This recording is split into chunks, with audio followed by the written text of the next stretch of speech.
요즘 반려동물을 키우는 가정이 많습니다. 저희 동네도 공원에 산책하러 나가면 아기 유모차보다 반려동물 유모차가 더 많을 정도로 반려동물을 가족으로 생각하는 가정이 많은 것 같습니다. 인간의 외로움과 동물들 중 반려동물의 특이한 인간 친화성, 저출산의 역량인 것 같습니다. 그래서 가끔 반려동물이 아플 때에 기도해달라는 요청을 받기도 합니다.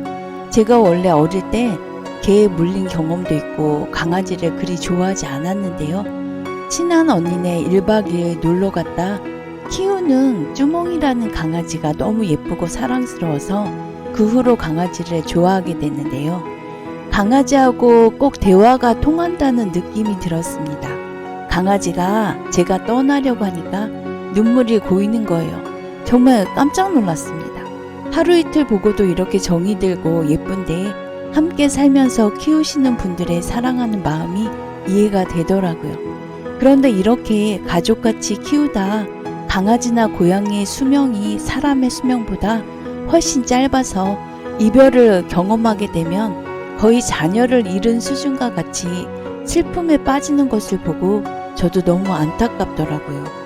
동물은 영혼이 없어 천국에서 만난다는 것을 언급하는 것 자체가 모순이라고 말씀하시는 신학자들이 많은데 그렇지 않다는 주장도 나오고 있고 또 꼭 천국에서 만나고 싶다는 분들이 많아서 성경적인 근거를 들어 Q&A로 정리해보고자 합니다. 첫 번째 질문입니다. 동물들은 영혼이 없는 건가요? 전도서 3장 21절 말씀을 우리가 다른 번역으로 살펴보면 개역개정에서는 인생들의 혼은 위로 올라가고 짐승의 혼은 아래 곧 땅으로 내려가는 줄 누가 알랴. 또 표준 세번역을 보면 사람의 영은 위로 올라가고 짐승의 영은 아래로 내려간다고 하지만 누가 그것을 알겠는가. NIV 번역본은 인간의 영혼이 위로 솟아오르고 동물의 영혼이 땅으로 내려가는지 누가 알겠습니까?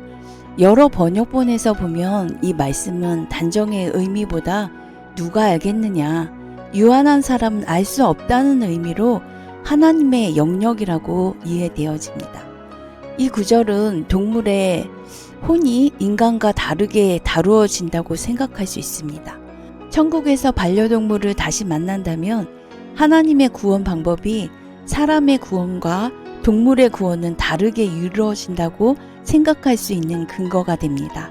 삼위일체 하나님이신 예수님은 낮고 천한 이 땅에 왜 오셨나요? 기독교의 핵심은 예수님께서 우리의 죄를 구속하기 위해 오셨다는 것입니다. 그래서 인간에게 구원의 길이 열렸죠. 피조물 중에 인간을 하나님과 교제할 수 있는 유일한 인격적인 존재로 만드셔서 선택의 자유의지를 주셨습니다. 그런데 동물들은 자유의지가 없고 도덕적인 선택을 하지 않으니 사람과 같은 구원이라는 개념이 애완견에서 동일하게 적용하지 못한다는 것입니다. 그럼 세 번째 질문에서 천국은 오직 인간을 위한 곳인가요? 요한계시록 21장 4절에서는 다신 사망이 없고 애통하는 것도 곡하는 것도 없을 것이라고 말씀하십니다. 천국은 하나님과 구원받은 사람들이 함께하는 장소로 강조되고 있다는 것이죠. 네 번째 질문입니다. 반려동물은 천국에 가지 못한다는 것이 사실인가요? 꼭 그렇게 단정할 필요는 없습니다.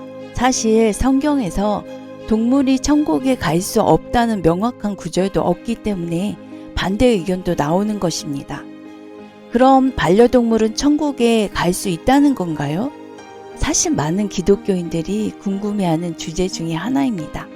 성경에 명확한 답이 없지만 몇 가지 성경 구절과 원칙을 통해 이 질문을 살펴보겠습니다. 동물이 하나님의 영원한 계획의 일부가 될 수 있다는 희망을 주는 것으로 해석될 수 있는 구절들이 있습니다. 인간은 하나님의 형상대로 지음받았다고 하는 창세기 1장 26절부터 27절 말씀입니다.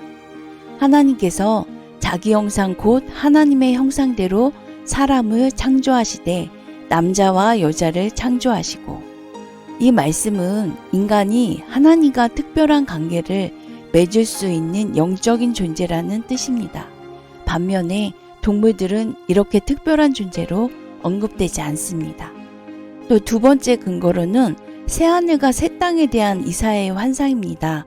이사야 11장 6절부터 9절 말씀, 이 말씀은 새하늘과 새 땅을 묘사하는 말씀으로 평화로운 왕국에 대한 이 예언적인 환상에는 동물들이 서로 해함 없이 조화롭게 살아가는 완전한 천국의 모습을 보여줍니다.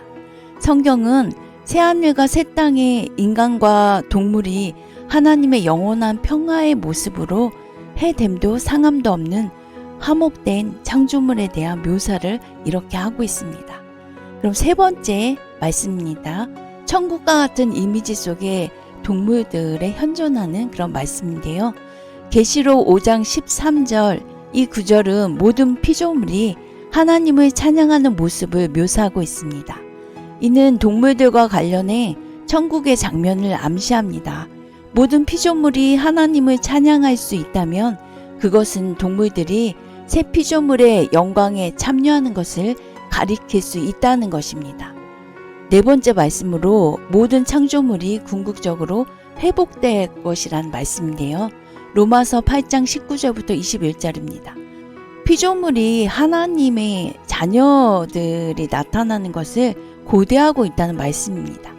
이 말씀은 하나님께서 새하늘과 새 땅을 창조하실 때 그 안에는 사람뿐만 아니라 동물과 다른 피조물이 궁극적으로 회복될 것이라고 해석하기도 합니다. 여섯 번째 질문입니다.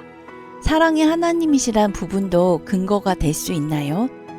마태복음 10장 29절에 참새 2마리가 한 아사리온에 팔리지 않느냐. 그러나 너희 아버지께서 허락하지 아니하시면 그 하나도 땅에 떨어지지 아니하리라. 시편 36편 6절 주의 의는 하나님의 산들과 같고 주의 심판은 큰 바다와 같으니이다. 여호와여 주는 사람의 짐승을 구하여 주시나이다. 이 말씀은 그 하나도 땅에 떨어지지 아니하리라. 주께서 사람과 짐승을 구원하신다는 것으로 하나님께서 사람들뿐만 아니라 작은 동물들도 소중하게 여기신다는 뜻입니다. 그래서 하나님께서 사랑하는 동물들을 천국에 포함시킬 것이라는 희망을 주장하기도 합니다.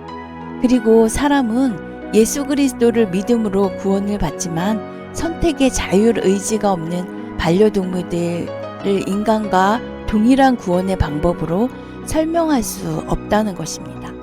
인간과 사랑의 관계에 있는 애완견에 대해서도 말씀과 같이 하나님의 구원 방법이 있을 수 있다는 의견입니다. 일곱 번째 질문입니다. 성경에 명확한 금지는 없다는 것이죠? 그렇습니다. 성경에서 동물이 천국에 갈 수 없다는 명확하게 금지하는 구절은 없습니다. 그래서 하나님께서 어떻게 계획하실지에 대해선 열린 마음으로 가지는 것이 좋다고 생각합니다. 여덟 번째 질문입니다. 천국에 내가 사랑하는 애완견이 있을 수 있다는 희망을 가질 수 있을까요? 천국에서 하나님께서 우리를 완전한 기쁨 속에 두실 것이고 하나님께서 모든 것을 회복하시고 새롭게 하실 때 우리의 사랑하는 동물들도 그 안에 있을 수 있다는 희망입니다. 결론입니다. 천국이라는 곳은 피조물인 우리가 이렇다라고 감히 모든 것을 다 이해하고 명확히 결론 내릴 수 없는 곳입니다. 다만 말씀을 유치해서 추측할 뿐이죠. 하나님께서 모든 것을 회복하시고 새롭게 하실 때 우리가 사랑하는 동물들도 그 안에 포함될 수 있을 거라는 희망이 있다는 것입니다. 천국이 완전한 기쁨과 평화의 장소라면 노아의 방주 안에도 동물들을 포함시키신 것 같이 하나님께서 그 안에 인간들뿐만 아니라 동물들이나 만물을 포함시킬 수 있다는 것입니다. 기독교 최고의 변증가인 C.S. 루이스 또한 그에 져서 고통의 문제에서 동물들이 인간과의 관계를 통해 인간과는 또 다른 구원에 참여할 가능성이 있다고 주장하기도 했습니다. 그래서 천국에 반려동물이 갈 수 있느냐는 감히 확실한 답을 결론 지을 수는 없지만 하나님께서 우리를 완전한 기쁨 속에 두실 것이고 그 속에 우리가 사랑한 모든 것이 포함될 수 있다는 소망을 가져봅니다. 궁극적으로 영혼이 없는 애완견과 같은 동물이 천국에 갈 수 있는지에 대한 명확한 답은 없습니다. 하나님께서 동물들에 대해서는 인간의 구원과 다른 방식으로 온전한 천국을 위해서 우리의 사랑하는 동물들도 천국에 포함시킬 수 있다는 희망을 가지고 열린 마음으로 바라보는 것이 중요합니다. 반려동물을 가족이나 자녀같이 생각하는데 먼저 떠나보내신 분들께 소망이 되었으면 하는 바람입니다. 감사합니다.